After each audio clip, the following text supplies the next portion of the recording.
ഒരുപാട് യാത്രകൾ ചെയ്യാൻ ആഗ്രഹിച്ച എൻ്റെ ജീവിതത്തിൽ കുറേയധികം സംഭവങ്ങൾ നടന്നിട്ടുള്ളത് ഒരുപക്ഷെ ഞാനിവിടെ ദുബായിലേക്ക് വന്നതിന് ശേഷമായിരിക്കും. എന്നിട്ടും ഞാൻ തിരിച്ച് നാട്ടിലേക്ക് പോകുന്ന ഓരോ വെക്കേഷനും ഞാൻ ഓരോരോ സ്ഥലങ്ങൾ കാണാൻ ആഗ്രഹിച്ചിരുന്നു.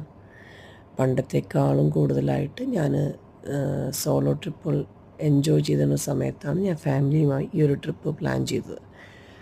എന്തുകൊണ്ടോ എനിക്ക് എൻ്റെ മകനും ഹസ്ബൻഡിനും കൂടെ ഒരുപാട് സ്ഥലങ്ങൾ കാണാൻ സാധിച്ചു.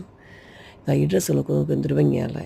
തനി തൃശ്ശൂർ ഭാഷയിൽ കയറി വരും. ആഹാ, ഈ വളകൾ കാണുമ്പോൾ കുട്ടിക്കാലത്ത് ഇതൊക്കെ ആഗ്രഹിച്ചിരുന്ന ഓർമ്മ വന്നു. ഒത്തിരി വളകളിടാൻ ആഗ്രഹിച്ചത് ഞാൻ ഇപ്പോൾ അതൊന്നും ഉപയോഗിക്കാറേയില്ല. വളരെ കുറച്ച് മാത്രം വളകൾ കമ്മലുകളുടെ ഒരു ശേഖരം തന്നെയുണ്ട് കേട്ടോ അവിടെ. എന്താ ഭംഗി. പക്ഷേ ഇതൊക്കെ ഇട്ടാൽ എൻ്റെ കാത് പൊട്ടിത്തൂങ്ങും. അതുകൊണ്ട് ഞാനൊന്നും ഉപയോഗിച്ചില്ല. പിന്നെ പാനിപ്പൂരി കണ്ടപ്പോൾ അതാണ്ട് അവിടെ കമന്നടിച്ചു വീണു.